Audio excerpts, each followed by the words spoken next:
Bien. Bueno, pues vamos a iniciar. Lenin, ¿sí me escuchas y me ves? Perfecto.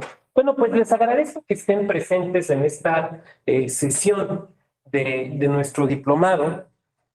Entiendo que ustedes en las dos sesiones anteriores, y le pediría a Alicia que me corrija, vieron lo relativo a los tipos de democracia. ¿Es correcto, Alicia? Pues buenas tardes a todas y todos. Pues me parece que no, al menos para mí, porque para mí sería la primera sesión. Ok. Señalar, Alicia, ¿qué fue lo que vieron en las dos sesiones anteriores? No, al menos creo que para la mayoría, no sé, sería esta la primera sesión. Del diplomado, ¿correcto? Ok, ya. Es que hubo por ahí un problemita en cuanto a la programación. Bueno, vamos a empezar. A ver, pues agradecerles que decidan participar con nosotros en este diplomado.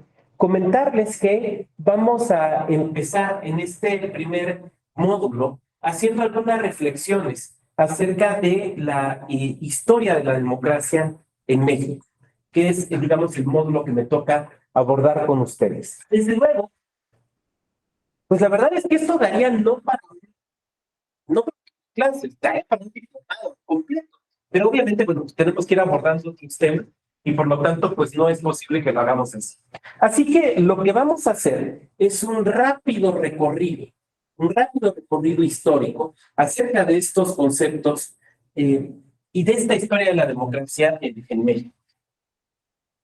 Desde luego, insisto, puede ser que haya algunos puntos que se nos vayan quedando, pero lo relevante es como que tratar, por un lado, de recordar cosas que a lo mejor ustedes ya saben, pero también por otro lado, como que unificar ciertos conocimientos mínimos que son necesarios para el entendimiento de su libro. Entonces, bueno, digamos eso como una primera parte general. Segunda, ustedes conocen que nuestras reglas de la Escuela Judicial Electoral implican que mantengan ustedes prendida su cámara y su micrófono apagado.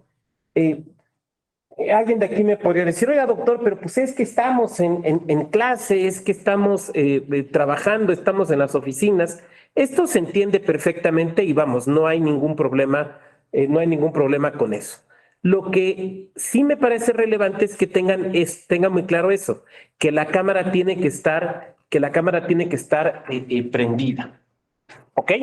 Bueno, a ver, permítame un segundito.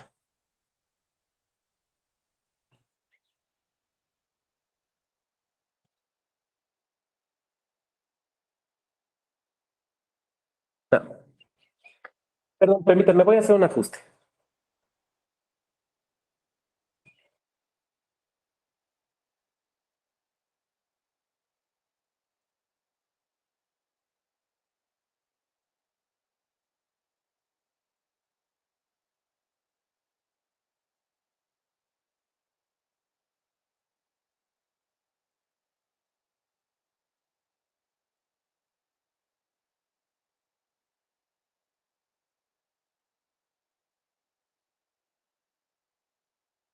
Y está. Es que hubo hubo un error ahí, un traslap en la programación de las materias, de la materia. Entonces, por eso tuve que hacer ahorita un ajuste.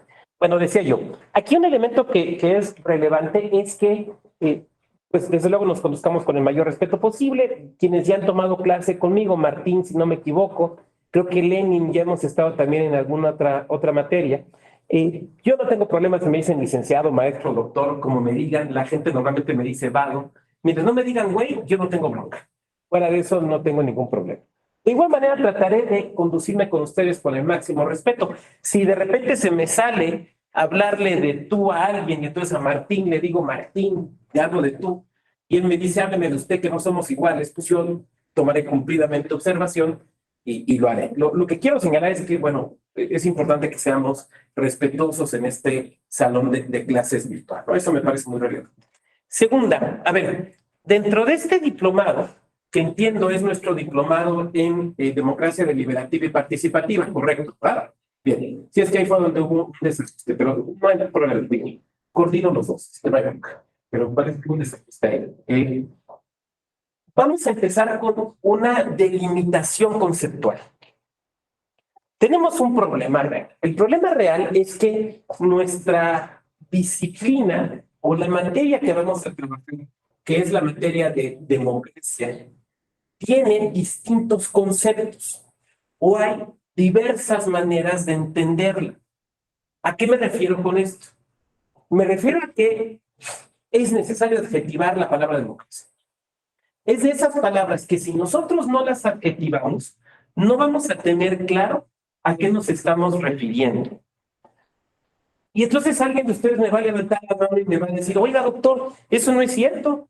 Usted no ha leído el ensayo aquel de Por una democracia sin adjetivos, que se publicó hace más de 20 años, y yo diré, claro, lo leí cuando salió y lo tengo ahí en un compendio. Es que la democracia tenemos que adjetivarla. ¿Por qué? Porque es una palabra que se ha llenado de una carga emotiva, ¿no? O sea, democracia es una palabra que tiene una carga emotiva. Hay palabras que tienen cargas emotivas positivas, por ejemplo, democracia, por ejemplo, justicia. O sea, yo creo que nadie en este salón virtual diría, a mí que me categorizo como antidemócrata. Yo estoy por la injusticia. No, creo que no. Así como hay palabras que tienen una carga negativa, ¿no?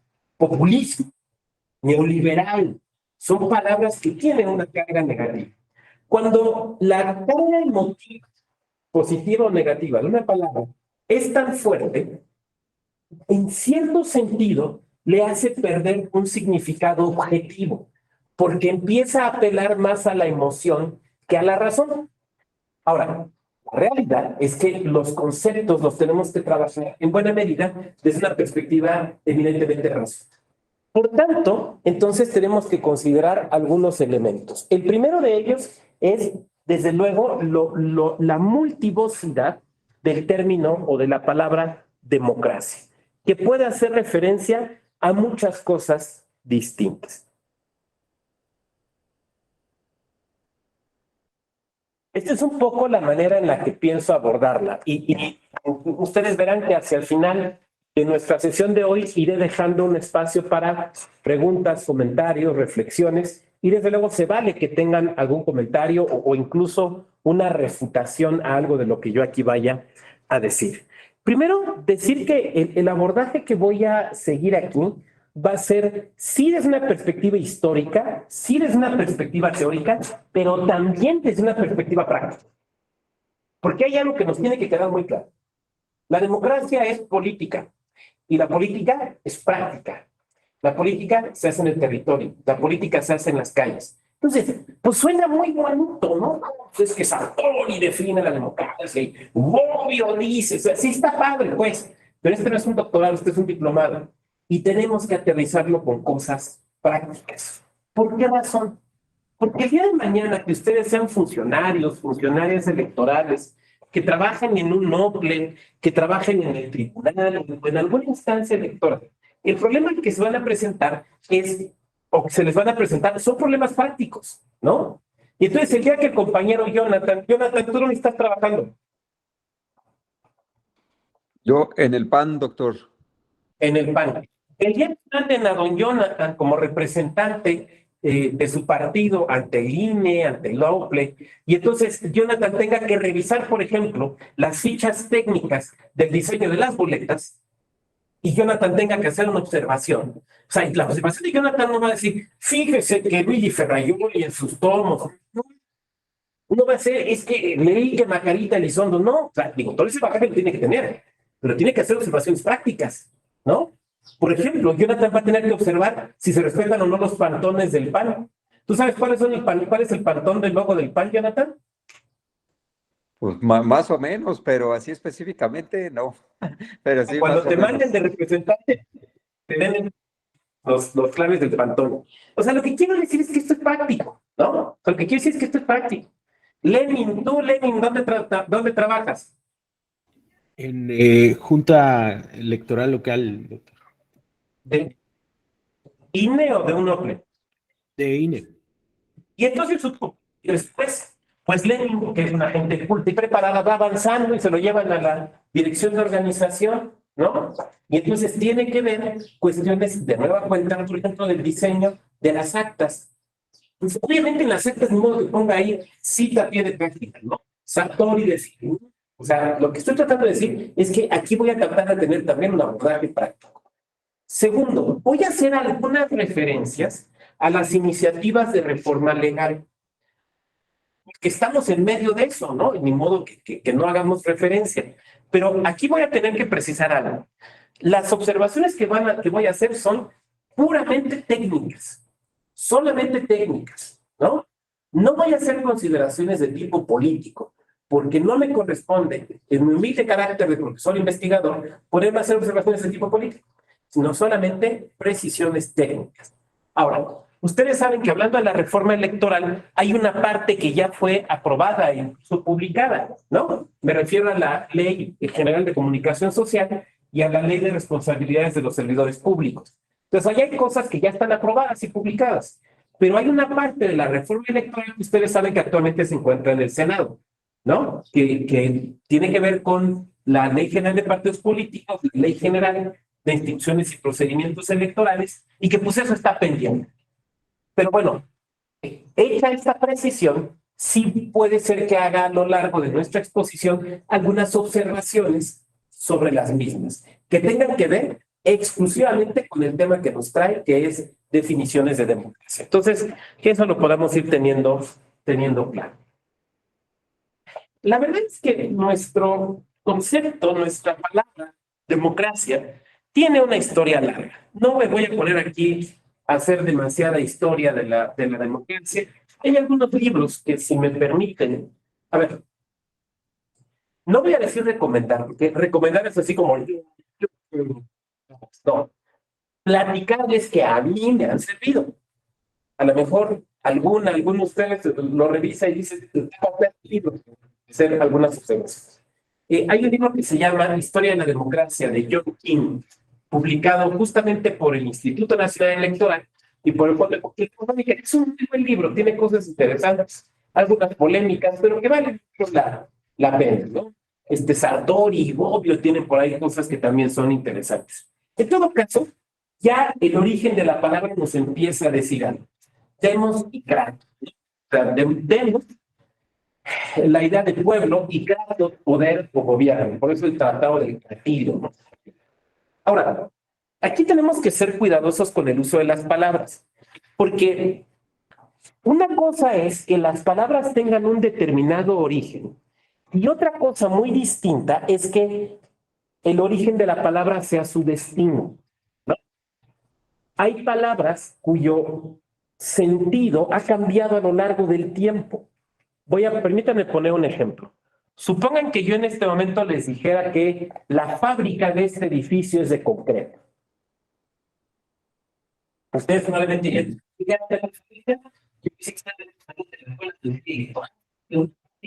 y luego una fábrica de concreto, ¿qué nos da clase desde allá? Bueno, porque la palabra fábrica de origen, ¿qué significaba? Significaba de qué está fabricado algo. Entonces yo podría decir, la fábrica de mis sacos es algodón. Porque fábrica quiere decir de qué está fabricado algo. Ese es un sentido que la palabra ya perdió. Miren, nos pasa constantemente con el lenguaje. Suponga que yo dijera, suponga que me encuentro con algunos de ustedes en la calle y me dice, oiga, doctor, ¿sabe usted dónde está tal tienda? Y entonces yo les dijera, mira, ¿ves dónde está la sílfide de las blondas que deja? De donde está ella parada, a 2 puertas. Y entonces, ¿qué es sílfide?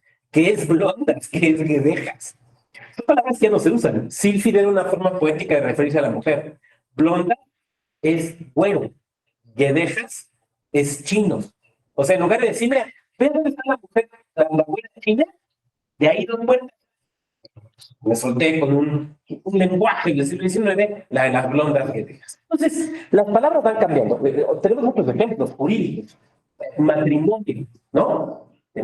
Vamos a poner un ejemplo específicamente de democracia. ¿De dónde viene la palabra candidato, candidata, candidatura? ¿De dónde viene? Viene de cándidum. Cándidum, que es cándido. Cándido en el sentido no de quien es así como medio menso, no. Cándido en el sentido de quien tiene buenas intenciones. Miren ustedes, las elecciones nacen en Roma, no nacen en Grecia, nacen en Roma. Y los romanos que querían ser, por ejemplo, cónsules o pretores o ocupar ciertos cargos, se presentaban a las elecciones. Ahora, ustedes saben que los romanos usaban una ropa especial. O sea, como no tenían credencial del INE para identificarse como romanos, era por la ropa que usaban. ¿Se acuerdan cómo se llamaba la toga que solo podíamos usar los ciudadanos romanos? ¿Alguien se acuerda? La toga pretexta. Es la toga pretexta. Entonces, cuando alguien quería ser candidato, un romano quería ser candidato, usaba su toga pretexta, pero blanca, lo más blanca posible. ¿Por qué? Porque lo que quería reflejar eran sus buenas intenciones. Por eso se vestía de blanco. ¿Y blanco cómo se decía? Candidum. Entonces, candidato viene de candidum, que significa blanco, en el sentido de ser una persona de buenas intenciones. Entonces, las palabras van cambiando a lo largo del tiempo, pero de alguna manera, ciertamente Demos y Kratos ya nos va hablando de eso. Ahora, la realidad es que en ocasiones esta palabra era considerada, digamos, una cuestión negativa, porque se confundía con lo que le llamaríamos, en un sentido bastante genérico, populismo. Por lo tanto, hubo otros conceptos, o hay otros conceptos que tenemos que tomar en cuenta. Por ejemplo, isonomía e isegoría. La isonomía quiere decir igualdad ante la ley.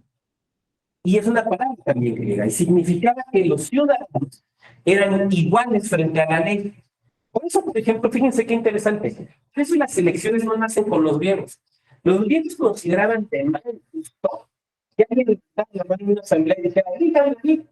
De por sí ustedes saben que los viejos prácticamente no tenían elecciones, ¿no? Tenían designaciones, pero no elecciones. Y les parecía de mal gusto eso, ¿por qué? Por una cuestión de isonomía. Si todos somos iguales, ¿cómo puedo yo presumir ser mejor que otros? Y entonces pues, pedir el voto, ¿se diga? Tiene la noción de isegoría, que es muy importante. Isegoría que era la igualdad de palabra. ¿Qué quería decir? Que todos los ciudadanos en la iglesia, ¿qué es la iglesia para los griegos? Todos los ciudadanos en la asamblea pueden pedir la palabra. Y todos tienen el derecho de hablar. No importa si un ciudadano es más culto, más preparado, o el otro es más rico, o el otro es más pobre. No importa si uno tiene más experiencia guerrera que otro. Eso no le hace que tenga más derecho de hablar y que el otro no pueda hablar. Todos tienen derecho de hablar. Esto es, todos tienen el derecho de participar. La democracia, entonces, es esencialmente, en cualquiera de sus formas, en cualquiera de sus manifestaciones, en cualquiera de los tipos que nosotros vamos a observar, la democracia es una práctica comunicativa, porque la democracia nace hablando. O sea, la democracia es un fenómeno comunicativo. Entonces, todas las teorías de la acción comunicativa y que tú sabes y demás han tenido tanto impacto en la teoría de la democracia. Porque la democracia es un acto comunicativo, no hay de otra, ¿no? Comunicamos cuando votamos, comunicamos cuando nos abstenemos, comunicamos cuando pedimos el voto, comunicamos cuando discutimos los temas públicos. Entonces, la democracia es esencialmente una práctica comunicativa. ¿Por qué razón? Por estas cuatro, me parece, que someto a su consideración. Primera, porque se expresa por medio del diálogo, ¿no? La democracia nació hablando. Si nos referimos a este texto de John King, él pone en crisis esta idea de que la democracia nace en Grecia, porque parece que se han encontrado ciertos antecedentes. Es que uso la computadora porque desde la computadora estoy presentando. Ciertos antecedentes de prácticas democráticas en la Persia antigua o en Egipto.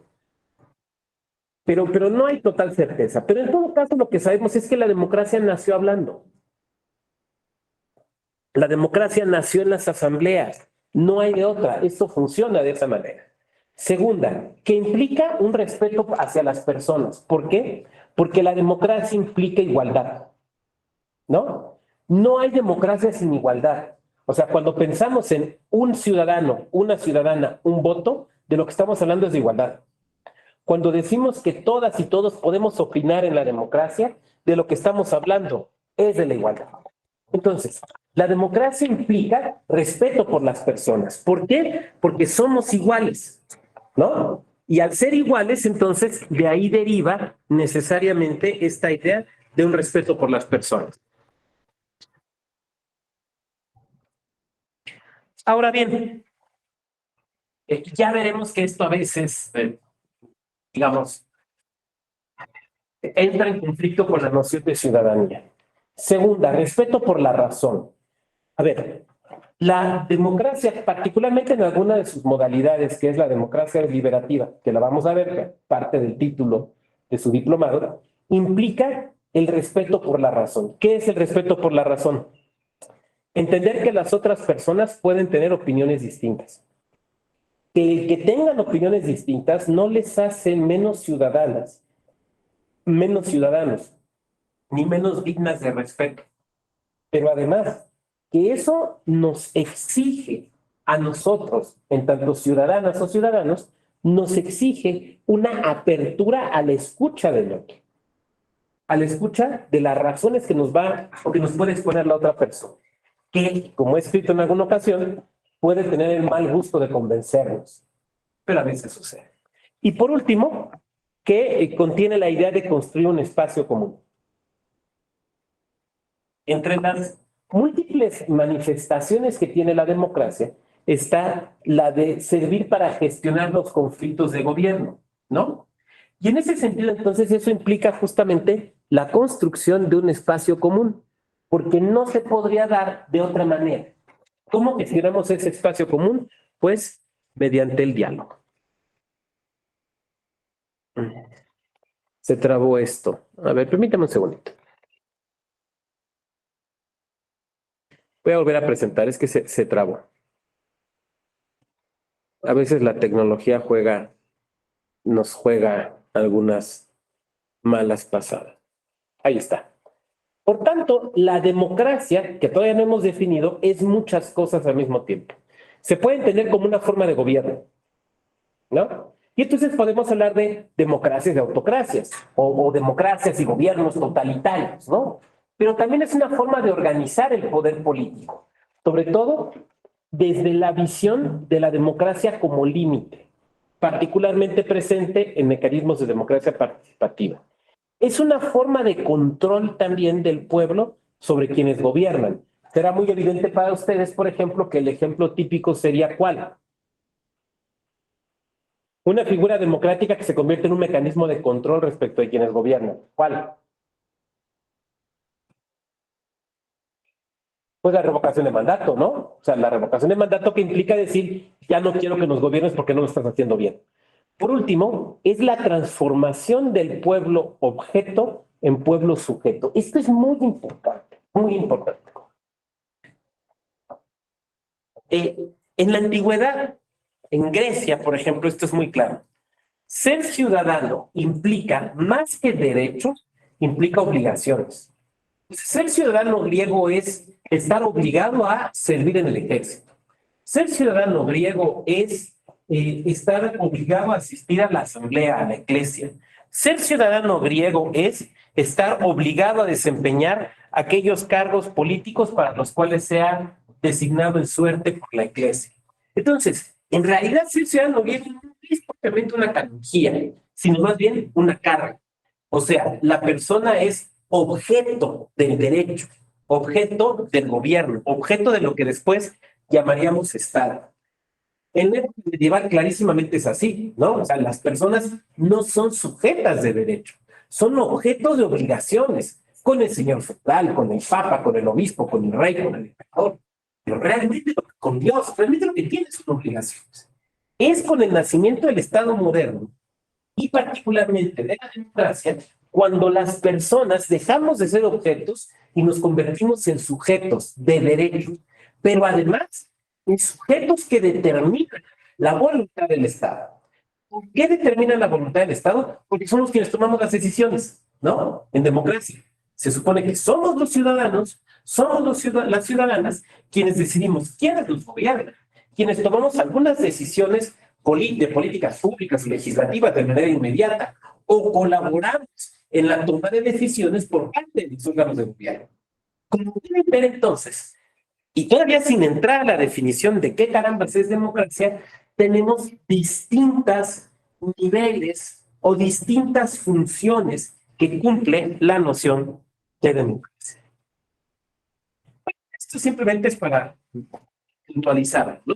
O sea, ustedes saben que se ha hablado de que hay formas buenas y formas malas de la democracia, del gobierno, ¿no? Y entonces se dice, bueno, cuando hablamos del gobierno de uno, la forma buena es la monarquía, porque el monarca habla o gobierna en beneficio de todas las personas.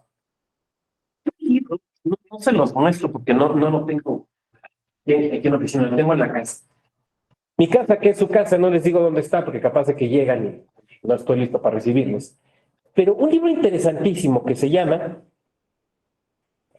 El Tratado de la Monarquía de Dante Alighieri. Es muy interesante porque uno pensaría, hablo por mí porque a lo mejor ustedes ya lo conocían, yo pensaba que Dante pues, básicamente había escrito la Divina Comedia y se acabó. Pero resulta que no. Dante, como buen hombre del Trecento, del Quattrocento italiano, pues se dedicó a muchas cosas, entre otras cosas a la grilla, a la política italiana. Y en ese contexto, él escribió un libro que se llama El Tratado de la Monarquía. Es un libro chiquito, delgadito. A mí me costó mucho trabajo conseguirlo, mucho. Por fin lo encontré en una librería de viejo, en una edición argentina. Y ya lo compré y lo leí. Y es un espléndido trabajo que no me parece persuasivo, pero no importa que a mí no me parezca persuasivo, porque además en último de los casos, ¿quién soy yo para criticar a Dante, no? Sería bastante soberbio de mi parte decir, no, es que a mí me parece que Dante está equivocado, o sea, güey, es Dante, ¿no? No estás hablando del liceo Chicarcas. Pero bueno, lo que hace Dante es justificar por qué la forma correcta de gobernar un país es mediante la monarquía. ¿Por qué no una república como era Florencia o como era Venecia? Y entre los argumentos, da muchos argumentos muy interesantes. No me convencen, pero muy interesantes. Entre los argumentos es que pues el monarca es puesto por Dios y el monarca obra no en beneficio o gloria propia, sino en beneficio de aquellos a quienes gobiernan. Y que él puede gobernar porque él tiene una formación, él pertenece a una cierta familia, él ha sido educado para gobernar. Y por lo tanto lo puede hacer mejor que otros. Entonces el monarca es una noción buena. El tirano no. ¿Quién es el tirano? Bueno, lo primero que tenemos que decir es que no es lo mismo para los antiguos tiranía que dictadura. Hoy lo usamos como sinónimo, ¿no? Volviendo a este tema de cómo las palabras van cambiando de sentido. Pero en su origen sí había una diferencia importante entre tirano y dictador. ¿Cuál era esta diferencia?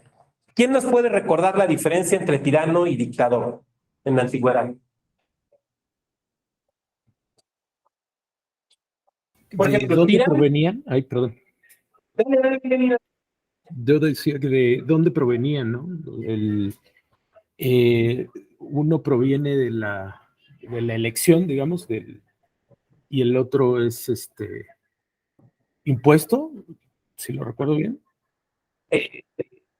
¿O no? Perdón. El otro se impone a sí mismo. Ajá, O sea, exacto. uno es electo y el otro se impone, ¿no? Ok.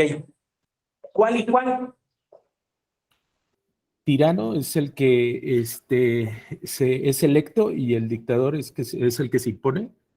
De que se impone. Muy bien. Muchas gracias, Lenin. ¿Quién más? ¿Quién más? ¿Quién sería el tirano y quién el dictador? Bueno, la noción tirano es una noción griega y el tirano para los griegos es el que sin título alguno se pone a gobernar una ciudad simplemente porque es el más fuerte, ¿no? O sea, el que lidera una revuelta ahí y es apoyado por una facción del ejército y se queda, ese es el tirano. Pinochet es un tirano, Victoriano Huerta es un tirano, Stroessner, tiranos, esos son tiranos, ¿no? Ok. La noción de dictadura es una noción distinta, es una noción romana. Dictador era uno de los cónsules, recuerdan ustedes que eran dos, ¿no? Entonces, uno de los cónsules que frente a una situación extraordinaria de mucho peligro, de mucho riesgo para Roma, como podía ser una guerra, se le nombraba como el encargado de todo el gobierno y de la guerra. Entonces se le decía, mientras se presente esta circunstancia extraordinaria, tú vas a ser el dictador. O sea, nada de que gobiernas con el otro cónsul lo hacemos a un ladito, nada de que hay que consultar al Senado, no, ni más. Tú gobiernas, tú decides. Entonces, el dictador para los romanos no es un concepto negativo, es una figura política extraordinaria en situaciones de mucha necesidad, ¿no? Pero no es alguien malo, al contrario, es alguien que viene a salvar la república. Les voy a poner un ejemplo. ¿Se acuerdan de la película Gladiador? ¿De Gladiador? ¿Se acuerdan de Gladiador? ¿Se acuerdan de este papel que hace Russell Crowe, este general romano y demás? Está inspirado en una figura histórica que se llamaba Cincinnato. Y cuando yo digo Cincinnato, luego yo sé que están pensando en el estado de Cincinnati, en Estados Unidos. Sí, claro, viene de lo mismo. Cincinnato era un general romano de las primeras épocas de Roma, que era muy buen general y muy respetado. Y que cuando había algún problema, por ejemplo, alguna guerra contra alguna de las ciudades cercanas y había la posibilidad de perderla o algo así, a él lo nombraban dictador. Entonces, ganaban las batallas y regresaba el poder a Roma. Le regresaba el poder al Senado y a los otros cónsules. Y entonces él se retiraba a su jardín. Por eso está esa frase que ustedes pueden buscar, el jardín de Cincinnato, o Cincinnato en su jardín. O sea, el tipo se dedicaba a cultivar flores. Entonces, cuando volvía a haber otra bronca en Roma, pues lo iban a ver. Pues, ¿dónde está don Cincinnato? Pues está ahí en su jardín. Entonces, ahí iban a buscar a don Cincinnato y otra vez lo hacían dictador. Entonces, de origen, el concepto dictador no era un concepto negativo. El de tirano sí, el de dictador no. El tirano es un opresor, por eso es una forma negativa. El dictador no. El dictador es como, digamos, conceder poderes extraordinarios a un presidente o presidenta frente a una situación extraordinaria. El gobierno de los pocos, la aristocracia y la oligarquía. La aristocracia era entendida entonces como que quienes gobernaban no era una sola persona, no era un solo monarca, ¿no? Y podemos pensar, por ejemplo, más que en Grecia, en las repúblicas aristocráticas del medioevo, del medioevo y del Renacimiento. Estoy pensando en Florencia, el Consejo de los 500 en Florencia, ¿no? Estoy pensando, por ejemplo, en la República de Venecia, ¿no? La gloriosa que le decían la República de Venecia, que tenía dux, pero que tenía un consejo de gobierno. Y entonces era un grupo de personas, obviamente nobles, hoy diríamos fifís, que gobernaban esas ciudades, pero que la gobernaban no en beneficio propio, no para enaltecer a su familia, sino que las gobernaban en beneficio de la propia ciudad, ¿no? Por eso es una forma positiva, es una forma buena, es una forma virtuosa, ¿no? De gobernar, la aristocracia. Hay un libro, miren, hay autores y autoras, no sé ustedes, pero que yo creo que siempre tiene uno que tener cerca, ¿no? Y uno de estos autores es Maquiavelo. Y Maquiavelo no solamente escribió El Príncipe, ¿no? O sea, digamos que las obras de Maquiavelo, las importantes son, las grandes son dos, El Príncipe y El discurso sobre la primera década de Tito Livio. Son libros espléndidos. Pero tiene otro chiquito, en realidad no es un libro, es un dictamen que le pidió el Papa, que se llama Sobre la Constitución de Florencia. O sea, el Papa quiere gobernar Florencia, quiere imponerse sobre Florencia. Maquiavelo, como ustedes recordarán, era florentino. Entonces el Papa le dice, a ver, estúdiame la Constitución de Florencia y hazme un dictamen sobre la Constitución de Florencia. Obviamente, la noción de Constitución no era la noción que después se tuvo, o sea, en un documento jurídico, sino se refiere a las costumbres y a las costumbres y a las instituciones de gobierno de Florencia. Ese documento, que ustedes lo pueden encontrar en internet, muy chiquito, sobre la Constitución de Florencia y Maquiavelo, es muy interesante, porque entre otras cosas, ¿saben qué sugiere Maquiavelo? Algo que no se aventó en otro texto. Le sugiere al Papa hacer fraude electoral. Pero le dice cómo hacerlo. Eso. O sea, un teórico sugiriendo el fraude electoral, pero además le dice al Papa hacer esto. Bueno, ¿por qué? Porque ya no se está pensando en la aristocracia, sino en la oligarquía, ¿no? O sea, la oligarquía es ese mismo grupo de nobles, de gente poderosa, pero que no gobierna en beneficio de la ciudadanía, sino que gobierna en beneficio propio. O sea, para tratar de verse favorecidos. Yo sé que alguien de aquí podría pensar, no, se está yendo muy atrás y pues no, qué cosas prácticas, ¿cuál práctica hay un cadeno ni qué mis polainas? Es que piensen en algo. Esto de la aristocracia y oligarquía, ¿cómo se manifiesta ahora, modernamente? Sobre todo la visión oligárquica, ¿cómo se manifiesta ahora?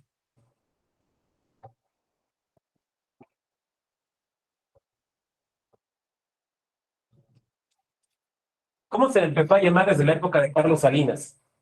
Y en la actualidad. Es la tecnocracia, ¿no? Los tecnócratas. No, el gobierno no.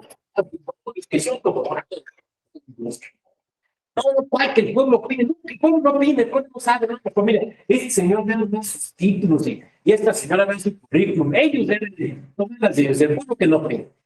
Bueno, hay gente que es tecnócrata. Ahora, lo que uno esperaría es que tengan el buen gusto de no llamarse demócratas, ¿no? O sea, si lo que tú quieres es que el pueblo no decida temas, sino que sea un conjunto de sabios, pues eso hay que llamarle tecnocracia, que es el nombre correcto, y no le llames demócrata, ¿no? Entonces, claro, la tecnocracia. Entonces, eso es algo que está ahí todavía presente. Por último, el gobierno de los muchos. La visión positiva para algunos se llamaba democracia, sino politeia, y la noción negativa se llamaba democracia. Ahora, la realidad es que aquí nos enfrentamos con algo que es muy común, ¿no? Que es un problema de traducción. Porque para otros, la forma positiva se llama democracia y la forma negativa se llamaba. Yo sé que sí saben. Demagogia.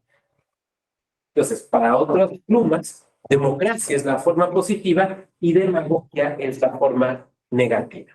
¿Eso qué quiere decir? Bueno, lo que quiere decir es que simplemente los conceptos van cambiando.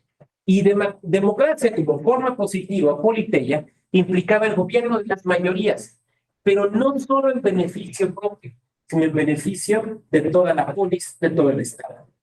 Y la forma negativa, que podríamos llamarle demagogia, lo que implica es sí el gobierno de las mayorías, pero no en beneficio de toda la polis o de todo el Estado, sino en beneficio propio. Como pueden ver ustedes, esto se mantiene en la actualidad. O sea, a lo mejor ya no le llamamos así, pero ahí tenemos muchas palabras que se vinculan con esto, ¿no? O sea, yo dije hace rato tecnocracia, pero podríamos haber dicho también el Estado neoliberal, ¿no? Hay un muy interesante libro de González de las Gracias. Bueno, todos los libros de los años son interesantes, ¿no? Pero uno en particular que se llama El sistema jurídico del neoliberalismo, donde habla justamente del Estado neoliberal. Y es el Estado neoliberal, un Estado legal. Ahora, es que a veces se nos cuelan ahí algunas ideas, pues. Por ejemplo, voy a hablar de cierto escritor. No diré su nombre, pero es peruano con doble nacionalidad española. No diré su nombre, pero escribió La ciudad y los perros, La tía Julia y el escribidor, que recientemente opinaba acerca de la democracia en América Latina. Y decía, no, el problema no es, el problema ya no son las elecciones en América.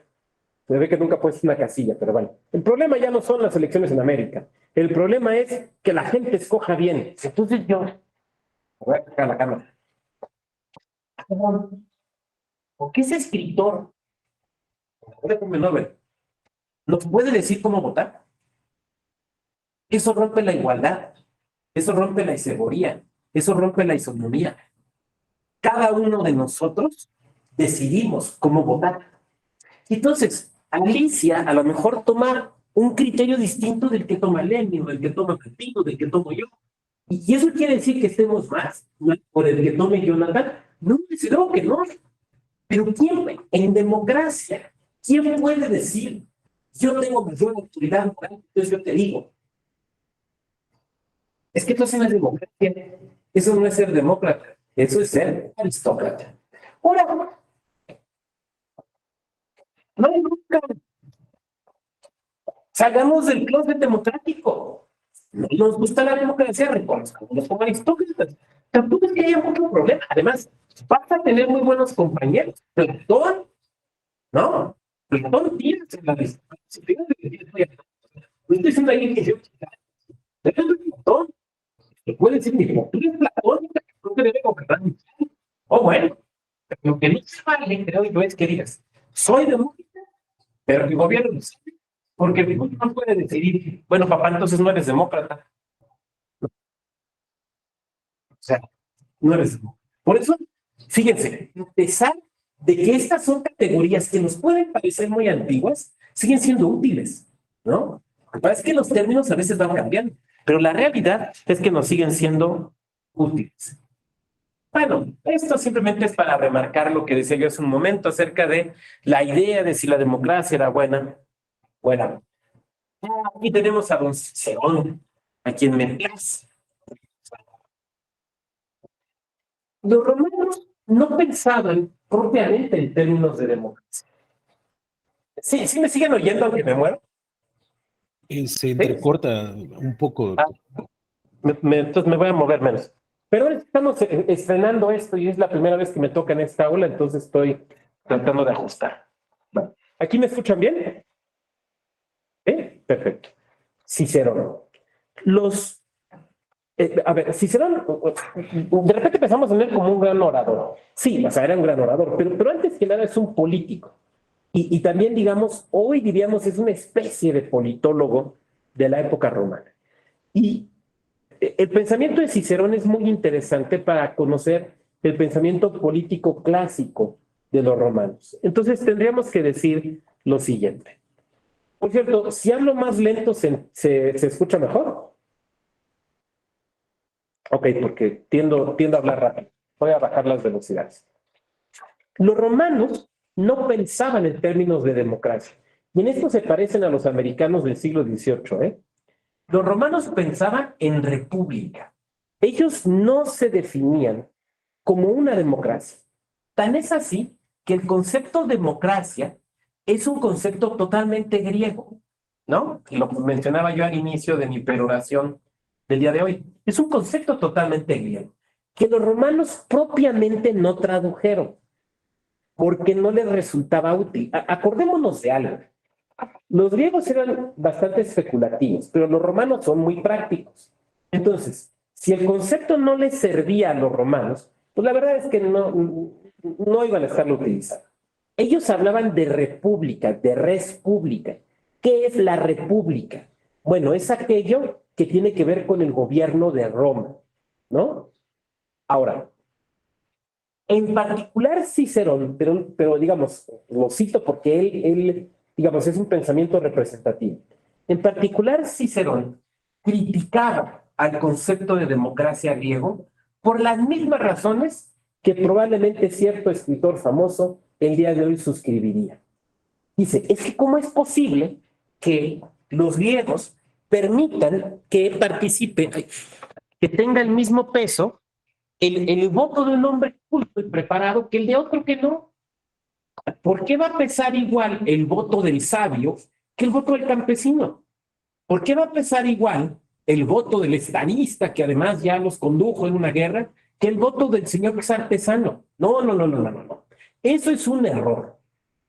¿Por qué? Porque lleva a que sean los hombres ignorantes y sin experiencia los que decidan los asuntos públicos. Fíjense en algo. Esto que acabamos de exponer, yo estoy seguro que mientras lo iba comentando, ustedes decían, pues es que conozco gente que piensa eso, es que he leído a fulanito o a perenganita que dicen eso, es que los tweets de tal persona dicen eso. No es nuevo, no es nuevo. Neta, esto lo dijo Cicerón. Esto se dijo desde que Roma era república. O sea, esa idea de criticar a la democracia por el riesgo, así se ve, ¿no? El riesgo de que tomen decisiones mayorías incultas, eso es tan antiguo como Roma. O sea, nadie puede decir, es que voy a hacer esta crítica que jamás he escuchado. Ni madres, güey, desde hace 2000 años se hace. No es una crítica novedosa. Eso implica dos cosas. Una, es una crítica que tiene mucho tiempo, que también se ha estado, digamos, respondiendo, que se ha contraargumentado. ¿no? Porque no es algo nuevo. Dos, y por otra parte hay gente que 2000 años después sigue sin convencerse. Por eso yo decía salir del closet democrático. Me refería justamente a eso. A ver, yo, Octavio Vago, me afirmo como demócrata, ¿no? Yo creo que puedo dar razones éticas y morales de por qué la democracia, me parece, es la forma correcta de gobernar una sociedad. Pero lo que no se vale es que yo diga que soy demócrata y toda mi argumentación sea aristocrática, ¿no? Entonces, pues simplemente digo, yo estoy en contra de la democracia y me alineo con mi pensamiento de Cicerón, me alineo con el pensamiento de Platón. O sea, quitémonos las máscaras, ¿no? Eso es lo que estoy tratando de plantear aquí con ustedes.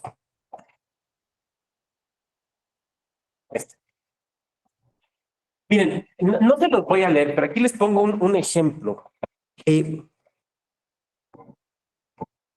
Las obras de teatro, desde luego, son reflejos de la realidad y sobre todo de las pasiones y de las emociones humanas. Pero no son la realidad como tal, ¿no? Son un poco un estereotipo de la realidad. Pero un estereotipo que está basado, o una reconstrucción que está basada, sí en cómo funciona la realidad. Y esto es muy claro, me parece, en Shakespeare. O sea, si nosotros nos ponemos a pensar por qué las obras de Shakespeare se siguen presentando o por qué sigue siendo relevante, pues es porque nos sigue hablando de pasiones humanas. Entonces alguien de ustedes dirá, ay doctor, qué hueva, ¿cómo Shakespeare? No veo con trabajos, Odisea de burbujas y el Chavo. No. Game of Thrones, en buena medida, es Shakespeare. Bueno, ¿se acuerdan de House of Cards? De la serie House of Cards, es Ricardo III. Es Ricardo III. Lean Ricardo III, es impresionante. Este Shakespeare es impresionante por eso. O sea, tú lees, por ejemplo, en Ricardo III, que Ricardo es un demonio, y no uso la palabra al aventón, la uso con plena decisión. Es un hombre del cual su madre dice, fíjense, su madre dice, debí ahogarte en mi seno antes que nacieras. ¿Se imaginan la emoción, la pasión que hay detrás de eso? Entonces, güey, o sea, eso se escribió en 1500 y feria, pero hoy sigue siendo sobrecogedor, ¿no? Entonces, lees, por ejemplo, el Rey Lear. Lees el Rey Lear y te acuerdas de familia que conoces, de personas adultas mayores que conoces, que te son una de cosas que suceden hoy. Eso es lo que quiero decir. Por eso Shakespeare sigue siendo importante, por eso léanlo, neta, léanlo, no se van a aburrir. Además, Shakespeare tenía algo muy interesante. Era alburero. Los británicos, no sé si te han fijado, los británicos, como nosotros, son albureros. Nada más que allá no le llaman albur, allá le llaman doble intención, pero eran albureros. Shakespeare es alburero, entonces tú lo estás leyendo y de repente dices, ay, ojo, ¿me estoy leyendo una obra o es un stand-up? Porque aquí me están albureando. Shakespeare es alburero, pero también por una cuestión de humor. Pero aquí, esta es una obra, una tragedia de él poco conocida, a mí me gusta mucho, que se llama Coriolano. Y de lo que habla, se lo voy a resumir rápidamente. Es un noble romano que quiere ser electo cónsul, pero que es un aristócrata que desprecia al pueblo, pero tiene que irles a pedir el voto. Entonces, por un lado les pide el voto y a sus espaldas habla mal de él, ¿no? Pues habla mal del pueblo. Fíjense cómo hace Shakespeare que este personaje se exprese del pueblo. Vean un momento la lámina, lean un momento la lámina. Vean el desprecio que se ve en esas palabras. La traducción de Astrana Marín de los 30, 40 del siglo pasado, creo que es una traducción un poquito desfasadona, pero veanla. Quien merece la grandeza, merece vuestro odio. Vuestros afectos se parecen al apetito de un enfermo, que desea principalmente lo que pueda hacerle más daño. Arriba, ¿qué pedís, perros? Que no queréis ni la paz ni la guerra. Quien se fía de vosotros encuentra liebres cuando quiera hallar leones. O sea, les dice perros, les dice enfermos, les dice cobardes al pueblo, pero les está pidiendo el voto. O sea, se fijan Shakespeare es Shakespeare, o sea, ese es el genio, eso es genial, pero lo representa eso, como ya desde Roma hay una crítica a la idea de la democracia. Le podría citar más películas y series, pero ese no es mi rubro. Ese es el rubro de José Ramón, ¿no? Entonces, que sea José Ramón el que hable de películas y series, no quiero yo. El respeto al conocimiento ajeno es la paz, yo no voy a impedir eso. Por lo tanto, Roma no habla simplemente de democracia, o en Roma no hablamos de democracia, hablamos de lo que ellos le llamaban la constitución mixta, que durante mucho tiempo, cientos de años, se consideró lo perfecto, que era la combinación de los tres elementos. El elemento democrático, que son los comicios. Ustedes saben que en la época de la República Romana, las leyes se aprobaban por comicios, no era el Senado. Esto es muy importante tenerlo. El Senado romano, o sea, los padres conscriptos, yo iba al Senado en algunas ocasiones, en alguna para comparecer. Me recibió un senador y yo tenía ganas de saludarlo. ¡Oh, padre conscripto! Pero dije, no, está bastante mamuco, mejor. Pero bueno, así les llamaban, padres conscriptos. El Senado es el elemento aristocrático. La monarquía son los cónsules. Este es el modelo que explica Cicerón. Es el modelo clásico de la República Romana, que pretende mezclar los elementos aristocráticos, democráticos y monárquicos. Ahora, fíjense qué interesante. ¿De cuántos grupos o de cuántos sectores o de cuántos poderes estamos hablando ahí? ¿Cuántos son? Son tres, ¿no? Y después, cuando empezamos a desarrollar la teoría de la división de poderes, ¿cuántos son? Tres. Donde tenemos un ejecutivo, un legislativo y un judicial. Pero la idea de la tríada se mantiene. La idea de la tríada se mantiene. Durante muchos años el concepto de democracia desaparece. Desaparece del lenguaje. ¿Por qué? Porque como tal dejó de existir. La realidad es que se mantuvieron, por ejemplo, en el alto, en la antigüedad tardía y en el alto medioevo, se mantuvieron algunas prácticas que podríamos hoy considerar democráticas. Y me voy a ir aquí a una leyenda. ¿Se acuerdan del rey Arturo? ¿Del rey Arturo? Cuando yo digo el rey Arturo ¿y qué? ¿Y los qué? Caballeros de la mesa redonda. ¿Por qué la mesa redonda donde está Arturo con sus caballeros? ¿Por qué la mesa donde está Arturo con sus caballeros es redonda? Los caballeros de la mesa redonda. ¿Y por qué la mesa es redonda? Porque no es cuadrado, usa. Para que todos tengan la misma distribución. Porque tengo una idea de igualdad. Para los bárbaros hay una idea de igualdad entre todos aquellos que son guerreros. Digamos, ¿quiénes son ciudadanos? Los que son guerreros. Por eso, por ejemplo, los primeros reyes bárbaros en Europa, de los visigodos, ostrogodos, burgundios, todos esos, eran electos. Las primeras monarquías eran electas. ¿Por qué razón? Porque cuando moría el rey, ¿quién iba a ser el nuevo rey? El que elegían entre todos los guerreros, que eran los nobles. Incluso había una forma previa a la coronación, de demostrar quién era el nuevo rey. Lo que hacían era, en un escudo gigante, subían al guerrero que habían electo rey y lo cargaban. ¿Se acuerdan en el Rey León que lo que hace es mostrar al leoncito? ¿No? Que el Rey León es Hamlet. O sea, volvemos a Shakespeare, el Rey León es Hamlet. Lo que hacían los bárbaros era, no cargaban el nuevo rey, obviamente, no, muy grandote, sino que lo subían en un escudo y lo mostraban para que el ejército lo viera. Y fue una práctica que incluso después copiaron los romanos. Entonces, en un principio sí hay elecciones, pero no, el vocablo democracia, digamos, desaparece. No es sino hasta el siglo XVII, aquí tenemos algunas citas, cuando se empieza a volver a hablar de democracia, ¿no? El concepto que se mantuvo era el de república. Entonces, puse yo aquí los ejemplos. Hablé de Florencia, hablé de Venecia, pero también fue República Pisa, pero también fue República Parma, ¿no? Entonces, la noción de república sí se mantiene. Y son repúblicas donde hay cosas parecidas a votación. Por ejemplo,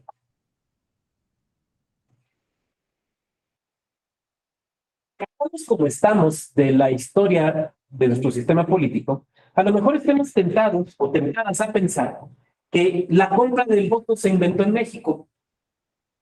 No, la compra del voto nació en Italia, pero además era legal, era perfectamente legal, perfectamente legal. El ejemplo es el siguiente.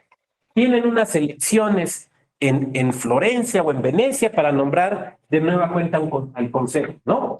Y entonces llega el compañero Martín, y el compañero Martín es de los Medici. Entonces tiene toda la lana del mundo, ciudadano. Yo también soy ciudadano, pero pues yo no soy Medici, yo soy un humilde vago, que vivo ahí junto a un vago. Y entonces, a lo que yo me dedico es, yo soy carpintero. Tengo voto, porque soy un hombre libre, pero soy carpintero. Entonces llega Martín, que es Medici, y me dice, oye, don Vado, te compro tu voto, te doy, no sé, 2 monedas de oro y me cedes el derecho a votar en las asambleas y en las elecciones. Y entonces yo le digo, oiga, don Medici, pues ¿cómo 2? Deme 2 monedas de oro y 3 de plata y quedamos. Órale, va. Y entonces Martín y yo íbamos con un notario y frente al notario yo decía, le cedo mis derechos de voto aquí al don Martín Medici. Es un dinero. Enfrente del notario decíamos eso. Martín me pagaba, yo me quedaba con mi lana, él se iba con el testimonio. Y el día de las elecciones llegaba Martín a votar con todos sus parientes y con un alterón así de poderes que había, de votos que había comprado. ¿Me van siguiendo? Pero era legal, era válido. Eso era legal. Ahí están los testimonios notariales. Era perfectamente legal. Ahora ya no es. Pero en ese momento era absolutamente legal. Que veamos entonces un poco cómo esto ha ido evolucionando. Y llegamos así a un clásico que es Alexis de Tocqueville. Miren, los americanos, cuando no es Estados Unidos, ellos se identifican a sí mismos como una república, no como una democracia. Y si uno lee, por ejemplo, documentos de la época de la independencia de Estados Unidos, por ejemplo, el Federalista, ¿no? Este periódico que se ha publicado como libro y que es importantísimo que lo leamos para entender las instituciones constitucionales modernas. Si uno lee el Federalista, hay un esfuerzo consciente todo el tiempo de decir, no somos democracia, somos república. ¿Por qué? Porque asociaban el concepto democracia con esta frase bastante fea que es popular, ¿no? La democracia era vista como el desorden, la democracia era vista como esa forma negativa de gobierno. Entonces, ellos muy conscientemente decían, somos república, no democracia. Pero allá por 1847, 48, un abogado francés, que es Alexis de Tocqueville, los va a visitar. Y Tocqueville escribe un libro de viajes. Hay muchos libros de viajes, hay unos, a mí me gustan mucho. Hay unos espléndidos libros de viajes a México, por ejemplo, de la Marquesa Calderón de la Barca, o de viaje hacia el Istmo de Tehuantepec. Hay muy buenos libros de viajes y son muy entretenidos. Pero normalmente te cuentan a quienes conocieron, cómo fue andar en burro, cuando pisaron el campo, aventuras de ese tipo. Pero Tocqueville no venía de vacaciones a América, en particular a Estados Unidos. Él quería estudiar el sistema político americano, que en ese momento histórico era muy novedoso. Porque en Europa lo que imperaba eran las monarquías, pero monarquías que habían entrado en crisis después de las guerras napoleónicas. Entonces los mismos europeos andaban tratando de reorganizarse políticamente. Y Tocqueville dijo, vamos a brincar el charco y vamos a ver qué carambas es eso de Estados Unidos, cómo funciona Estados Unidos. Entonces, es un libro de viajes, pero no te cuenta qué desayunó o a quién conoció o cómo le fue en el barco. Lo que te cuenta es cómo funcionaba en ese momento histórico el sistema político americano. Estamos hablando, insisto, 1847, 1848, más o menos. Inicios de los 40 del siglo XIX. Y Tocqueville observa esto y publica su libro como La democracia en América. Yo estoy seguro que a los americanos el nombre no les hizo gracia, porque ellos se esforzaban mucho en remarcar que no eran democracia, sino que era república. Pero a Tocqueville lo que le pareció es que el concepto democracia era el más adecuado para describir lo que estaba viendo. Y entonces establece esto. ¿Quién nos puede ayudar a leer la lámina? A ver, para que oigamos una voz que no sea la mía. ¿Quién me ayuda a leer? Si quiere yo, doctor. Dale. Dice Alexis de Tocqueville, responde a la pregunta acerca de en qué consistió este invalorable aporte de la democracia en América, en que lograron resolver este problema al vincular dos principios, el de la igualdad de condiciones y el de la representación.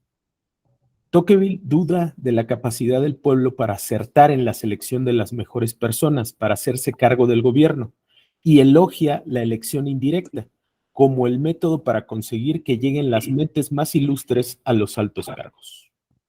Muchas gracias, Lenin. A ver, ustedes saben que en Estados Unidos mantienen una antigualla hasta la fecha, que es la elección indirecta del presidente de la República, ¿no?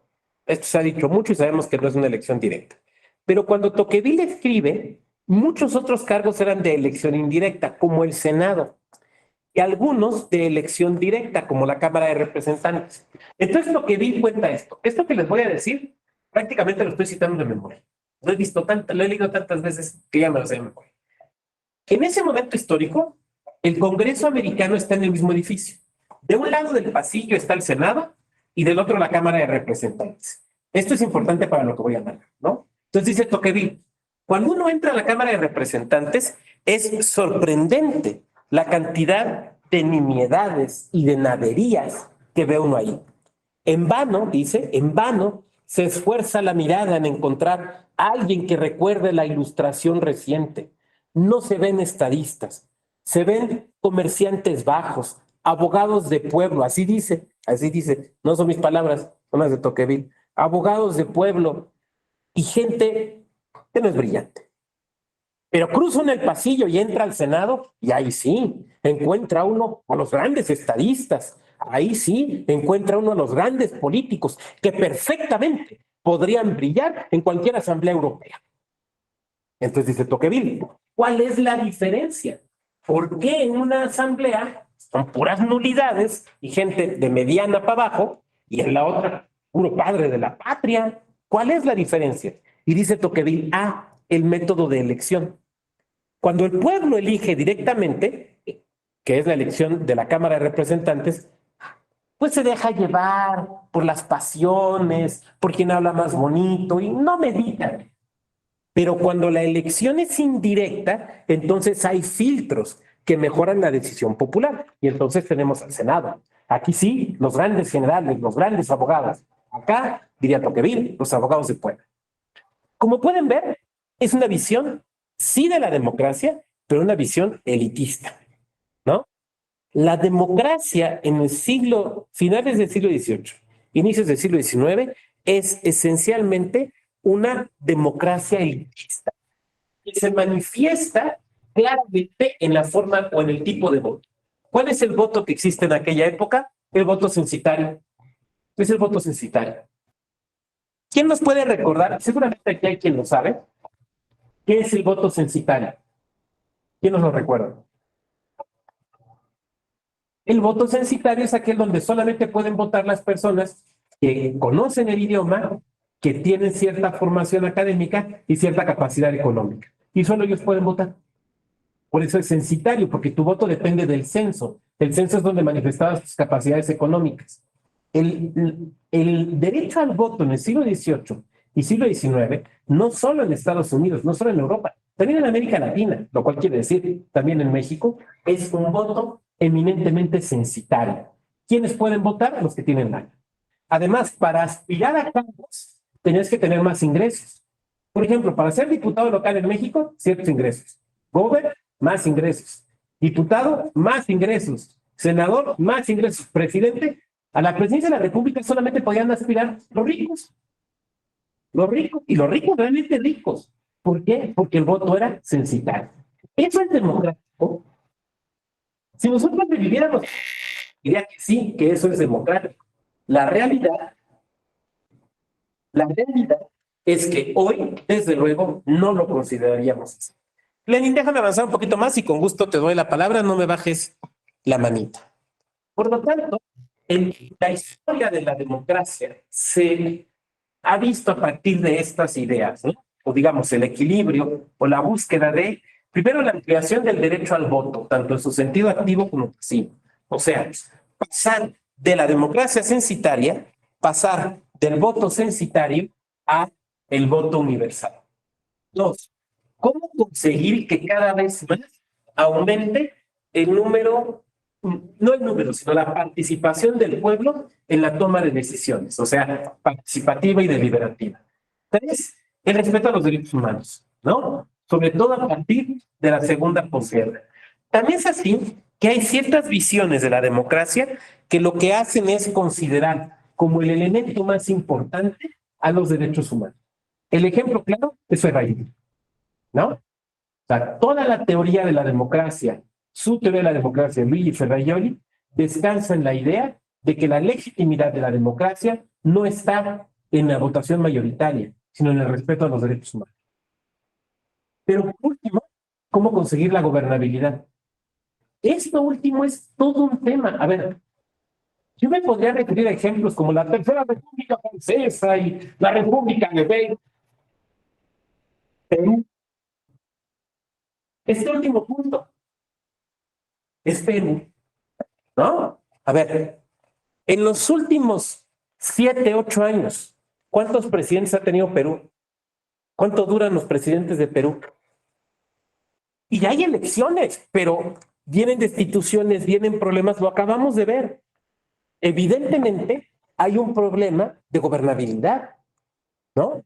O sea, ya no es solamente que, pues es que fulano presidente nos salió malo, es que perengano, pues no, es que sutanita no nos gusta. No, es un problema de diseño institucional, ¿no? Es un problema de diseño constitucional. Entonces, la democracia ahí también tiene que ver con gobernabilidad. Por ejemplo, hay una visión muy extendida de que los gobiernos democráticos son débiles, ¿no? Seguramente lo han escuchado, de que los gobiernos democráticos no pueden enfrentar grandes problemas porque la discusión y la pluralidad hace que no se pueda ejecutar rápidamente. Ese es un mito. Una democracia puede ser plenamente estable y gobernable. Digo, veamos a los ingleses. Claro que se puede. Lo que pasa es que hay que encontrar la manera adecuada, el diseño institucional y las prácticas políticas adecuadas para lograr estabilidad y gobernabilidad dentro de la democracia. Este señor sonriente que tenemos aquí, y una mujer tan pelada como él, así, más aquí, sin bigote. Y como tenía yo cabello, lo traía largo por acá. Entonces pensaban que yo no era estudiante de Derecho, sino de Filosofía, ¿no? Recuerdo el papá de la novia, le decía a mi novia, no, pues es que es filósofo, es abogado, parece. Pues no, pero sí era abogado. Este señor es don Abraham Lincoln. Y don Abraham Lincoln nos dejó una frase acerca de la democracia que creo que todo el mundo nos la sabemos, ¿no? El gobierno, la democracia es el gobierno del pueblo, por el pueblo y para el pueblo. Pero es un concepto que tenemos que desmenuzar. Primero tenemos que entender algo. ¿De dónde, más bien, dónde dijo Lincoln esta frase? Pues es lo que es conocida como la oración o el discurso de Gettysburg. ¿Qué era Gettysburg? ¿O por qué estaba en un lugar llamado Gettysburg? Es que esto es importante para entenderlo. O sea, así como para entender el garantismo ferraioliano es importante entender que él viene de ser juez penal, porque eso marca su visión del derecho. Aquí es muy importante entender dónde dice esto Lincoln, cuándo dice esto. Lo dice en un discurso en el pueblo de Gettysburg. ¿Qué caramba se estaba haciendo en Gettysburg? Es un poco, no es así como de visita en el país. No. ¿Qué hacía en Gettysburg? Es una cuestión de historia. Bueno, en Gettysburg fue una de las grandes batallas de la Guerra de Secesión americana. Grande, y hubo tal número de muertos que tuvieron que hacer un cementerio allí en el campo de batalla, cementerio que existe hasta la actualidad, porque eran demasiados para transportarlos. Entonces deciden hacer en el campo de batalla un cementerio. Y entonces deciden hacer un acto solemne cívico, similar, digamos, a una consagración, como si fuera terreno santo, pero es de la perspectiva cívica. Y entonces convocan a 2 oradores. Uno, cuyo nombre no recuerdo, que era así como el orador de moda. Y el segundo, al presidente, que era Abraham Lincoln. Lincoln se traslada en tren a Gettysburg para decir su discurso, pero tuvo muchas broncas porque no iba preparando un discurso, pero no le gustaba y no le gustaba y como que no le quedaba, no decía lo que él quería decir. Y entonces en el tren lo termina de escribir. Les pido que terminando la clase, no falta mucho, terminando la clase, lo busquen discurso de Gettysburg, oración de Gettysburg. Es un discurso chiquito. El otro señor habló 2 horas. Lincoln no fueron ni 10 minutos. Un discurso chiquito. Un discurso que incluso cuando Lincoln se murió, fíjense, Lincoln se murió pensando que había sido un fracaso. Porque al que le aplaudieron mucho fue al otro, que se aventó un discurso larguísimo. A Lincoln pues le aplaudieron porque pues don presidente, ni modo que no le aplaudas, ¿no? Por educación, trae la clave. Pero la verdad es que no pegó, su discurso no pegó, o sea, no funcionó en el momento.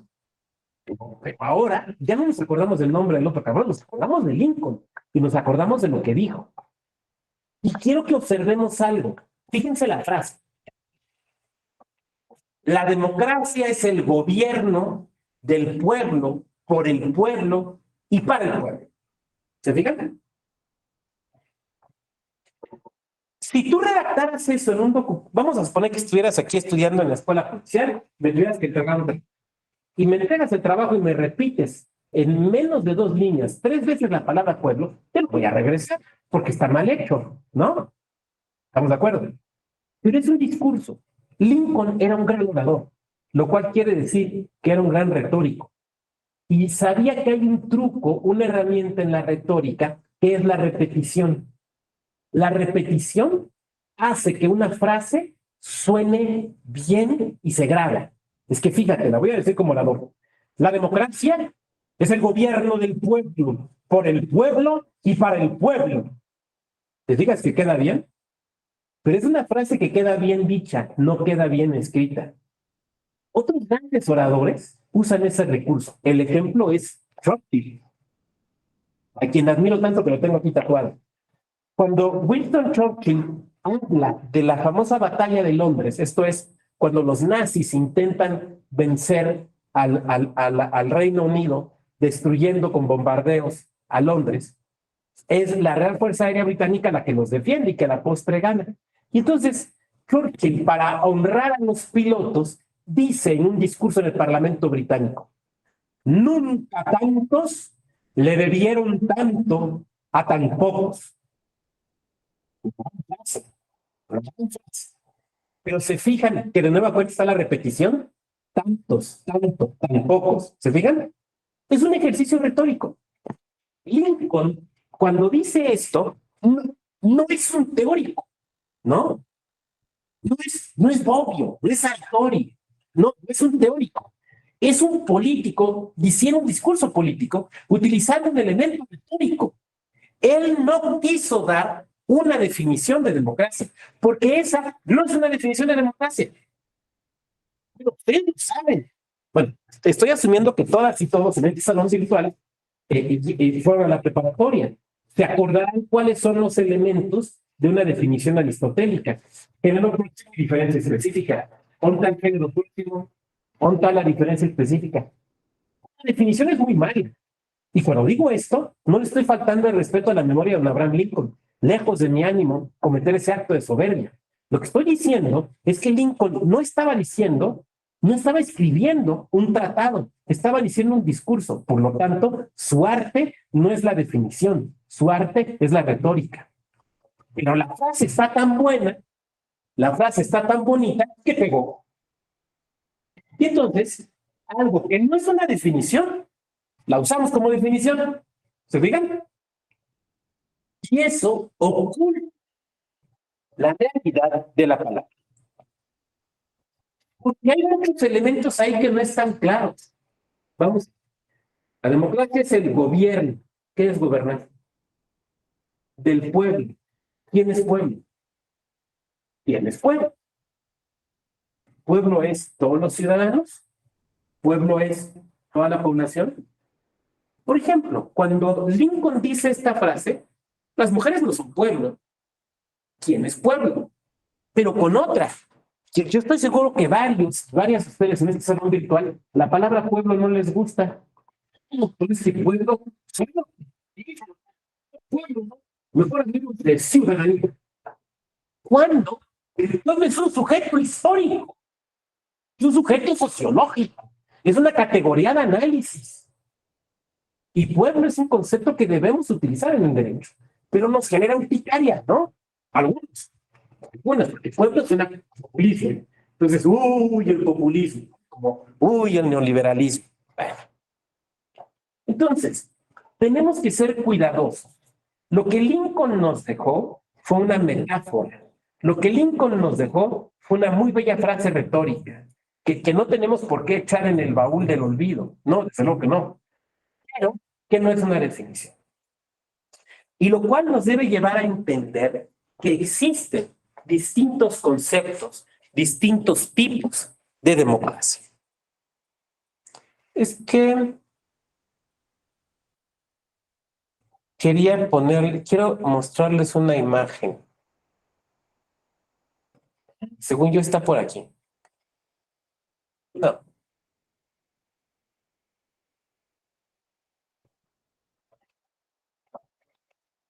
Hay un autor, a mí me gusta mucho, es don Leonardo Morlini, seguramente lo conocen, politólogo italiano. Don Leonardo Morlino, a quien tuve el gusto de presentarle en alguna ocasión un libro que se llama Cambios hacia la democracia. Este libro de Morlino, de Cambios hacia la democracia, recupera 11 definiciones, 11 tipos distintos de democracia. Yo les recomiendo mucho que lean a Morlino. En el penúltimo número de nuestra revista, la revista de Justicia Electoral, viene una entrevista justamente que le hicimos a don Leonardo Morlino. Muy interesante porque ahí le preguntamos, por ejemplo, acerca de la transición a la democracia en México. Dice cosas muy interesantes don Leonardo. Y entonces don Leonardo retoma, por ejemplo, estos conceptos de democracia: participativa, genética, minimalista, responsiva, participativa, deliberativa, asociacionista, igualitaria o social. No hay un solo concepto de democracia. Y me dicen, ¿se acuerdan de este libro que se volvió muy famoso, ¿no? De How Democracies Dies, ¿no? Cómo mueren las democracias, de Ziblatt y Levitsky, ¿no? Me dicen que Ziblatt en otro libro recupera 50 conceptos de democracia. Un antiguo profesor mío colombiano, Juan Cajas, hablaba de que había 150 conceptos o tipos distintos de democracia. No nos vayamos a 150. Quedémonos con estos. Hablar de democracia es hablar de distintas formas o maneras en las que ésta se manifiesta. Entonces, alguien de aquí me levantaría la mano y me diría: oiga, doctor, pero ¿para qué nos complicamos la vida? Vamos a hacerlo más sencillo. ¿Por qué no hablamos del concepto de democracia que tiene la Constitución mexicana? Y entonces, pues acabemos el diplomado en 2 clases, nos dan el diplomita y ya esto se acabó. Bueno, les voy a pedir una tarea para mañana. Es una tarea muy sencilla. Busquen cuántos conceptos de democracia hay en nuestra Constitución. En la Constitución mexicana, es entendida como librito, ¿no? La Constitución Política de las Constituciones Mexicanas. Es una tarea muy sencillita. ¿Cuántos conceptos de democracia hay en la Constitución? No que los definan, no que busquen, fulano dice que tal cosa. No, no, no, no. Es muy sencillito. ¿Cuántos conceptos de democracia se encuentran en nuestra Constitución? Voy a quitar esto que está sonando. ¿Nos queda claro? ¿Sí? Bueno, pero déjenme contesto. Este es del trabajo. Digo, ya sé que esto es trabajo, pero esto es, digamos, que tengo que contestar ahorita. Perdón, permítame.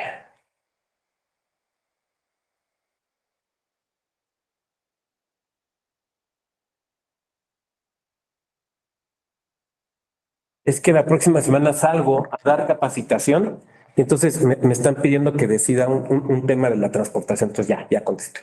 Bueno, les dejo esa tarea. Yo quisiera dejar hasta aquí la peroración.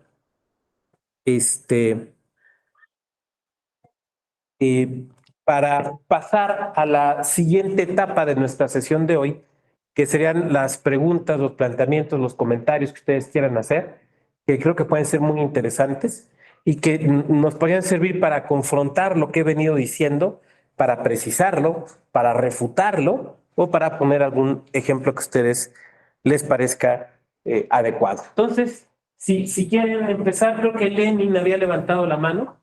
Mientras las y los demás van haciéndolo. Entonces, Lenin, si quieres empezar. Sí, doctor, solo era de la parte del voto censitario, ¿qué tanto proviene de aquellos comicios por centurias de los romanos?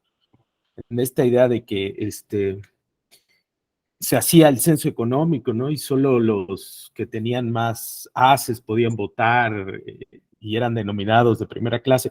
O sea, desde ahí, desde ya, se va teniendo la noción de esas instituciones democráticas desde esa antigua Roma.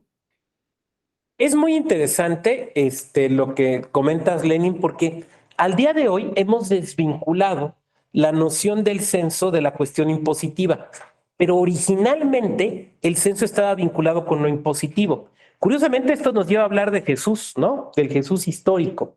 A ver, ¿se acuerdan por qué nace donde nace Jesús? Porque sus papás van al censo. ¿Por qué los romanos habían hecho un censo? Porque en base al censo se fijaban los impuestos. Entonces, originalmente la idea de censo estaba vinculada con los impuestos.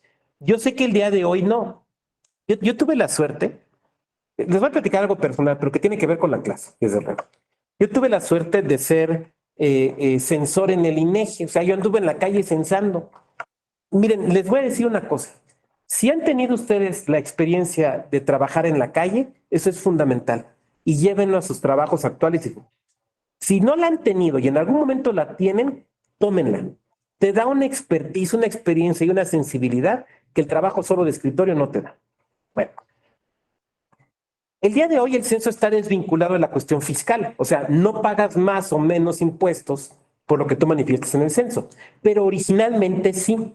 O sea, de hecho, la finalidad esencial del censo en la antigüedad y todavía hasta el siglo XIX era que servía para fijar los impuestos. Y ahora ya no.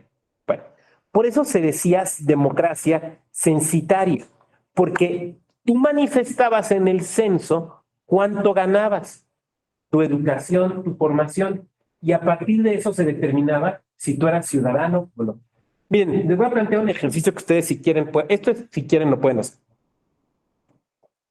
Ustedes recuerdan que todavía hasta los años 70, en realidad hasta la reforma del 77-78, las elecciones eran administradas en México por las autoridades municipales y los padrones electorales eran municipales, ¿se acuerdan? Probablemente se acuerden que nuestra Constitución mexicana todavía dice que es obligación de los mexicanos inscribirnos en el padrón de la municipalidad. ¿Por qué? Porque ese padrón de la municipalidad era un elemento censal, donde no solamente dabas tu domicilio, y ustedes pueden investigar ahí en los archivos históricos de su lugar de residencia, cómo eran los padrones municipales. Era tu nombre, tu domicilio, tu profesión, tu educación y tus ingresos. Básicamente eran 5 rubros. Con base a esos 5 rubros, el municipio, el ayuntamiento determinaba quiénes podían votar, cuántas papeletas tenían que haber y dónde se ponían las casillas, ¿no? Porque era voto censitario. Entonces, si tú decías, me llamo Luis Octavio Vado, ¿qué profesión tienes? Pues soy zapatero. ¿Cuánto ganas? Pues, ay, si bien me da unos 10 pesos al mes. ¿Qué educación tienes? Ninguna, no sé ni leer ni escribir. Ah, pues eso no es ciudadano. Pero llegaba el compañero Rafael y a ver usted qué. No, pues yo soy licenciado. ¿Dónde vive? En tal lado. ¿Cuánto gana? Pues gano 200 pesos al mes. Ah, bueno, entonces don Rafael sí puede ser ciudadano y entonces puede votar. Pero, por ejemplo, él no puede aspirar a ser más allá de diputado local. Y llega el compañero José Ángel, a ver, ¿usted quién es? No, pues yo soy José Ángel. Yunes, ¿dónde vive? Pues en las haciendas tal. ¿A qué se dedica usted? Soy hacendado. ¿Cuáles son sus ingresos? Pues tengo un capital de 3,000 pesos solo. No, no, José Ángel, sí puede ser. No solo puede votar, puede incluso ser gobernador. Pero llegaba don Martín. Pues yo también soy hacendado y mi hacienda es más grande. ¿Y cuál es su capital? 50,000 pesos solo. Don Martín puede ser incluso candidato presidencial. ¿Por qué? Por la capacidad económica. Eso era el voto censitario. Ahora, en México, el voto censitario desapareció desde el siglo XIX. Pero en otros países, estoy pensando, por ejemplo, en Argentina, todavía hasta hace muy pocos años en el siglo XX, se requería demostrar cierta capacidad económica, por ejemplo, para ser senador. Entonces, de alguna manera, se mantenía el voto censitario. Bien, muchas gracias, Lenin. No sé si respondí tu buen comentario. Sí, gracias, doctor. Perfecto, muy bien. ¿Quién más? Tenemos buen tiempo para sus comentarios, sus reflexiones, sus planteamientos, sus dudas, sus críticas. ¿Quién más?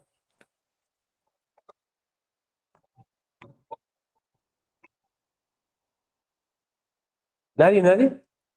Cuando nadie participa me quedo con la idea de que no he sido claro o he sido más bien medio revuelto y eso me genera cierta incomodidad.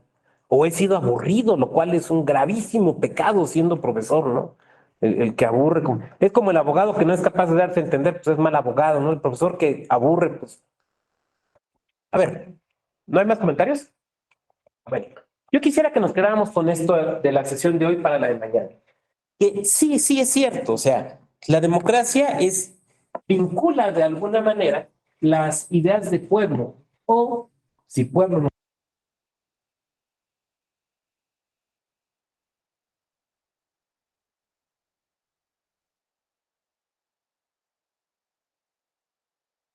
Disculpen, creo que no se escucha o no sé si sea solo yo. No se escucha, doctor.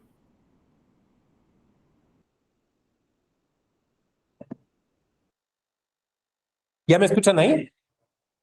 Ya, se apagaron los micrófonos, pero ya lo prendí. Es que le llaman micrófonos de tortuga. ¿Ven estas cositas? Son los micrófonos, se llaman micrófonos de tortuga. Se apagaron, pero ya los prendí. Bueno, decía, se están apagando. A ver, espéreme tantito, voy a entrar desde mi computadora. Espéreme tantito.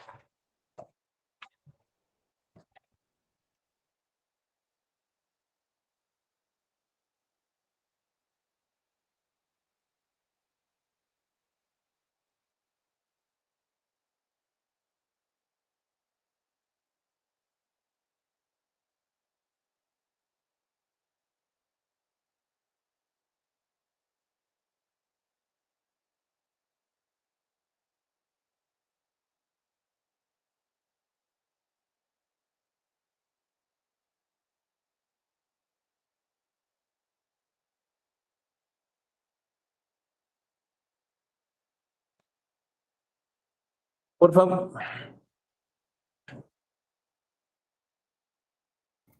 Bien, ahora sí ya me escuchan.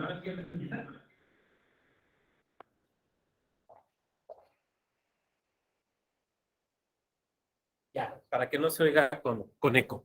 ¿Me escuchas, Alicia? ¿Sí? Hoy sí, fuerte y claro. Perfecto, bueno. Sí, es que hay que hacer varios ajustes aquí, pero ya aquí estamos. Bueno, decía yo que la tecnología. Decía yo que sí implica alguna forma de relacionar gobierno y ciudadanía, pero que no hay una forma única o exclusiva y que esto puede ser distinto atendiendo al grado de participación de la ciudadanía en la toma de decisiones de gobierno. Y entonces encontraremos figuras, que vamos a platicar mañana, donde la democracia es que la ciudadanía solamente elija a sus representantes. Y algún autor decía que los ingleses creen que son libres porque cada 3 años, o sea, cuando eran las elecciones, ahora son cada 3 años eligen a sus amos. Bueno, Hay quien dice, por ejemplo, estoy pensando en Rousseau, que la democracia solamente existe si todas las decisiones políticas las toma el pueblo. Entonces, hay distintas formas de entender esta compleja relación entre democracia y gobierno. Y de eso depende los distintos tipos de democracia. Bueno, recordarles entonces que, por favor, para el día de mañana, me investiguen cuáles son las distintas concepciones o visiones de la democracia que tenemos en nuestra Constitución. ¿Nos quedó claro? Bueno, si esto es así, ¿alguna otra duda o comentario hasta aquí? No siendo así, entonces nos saludamos el día de mañana, a la misma hora. Que tengan buena tarde. Muchas gracias. Adiós, doctora. Hasta mañana.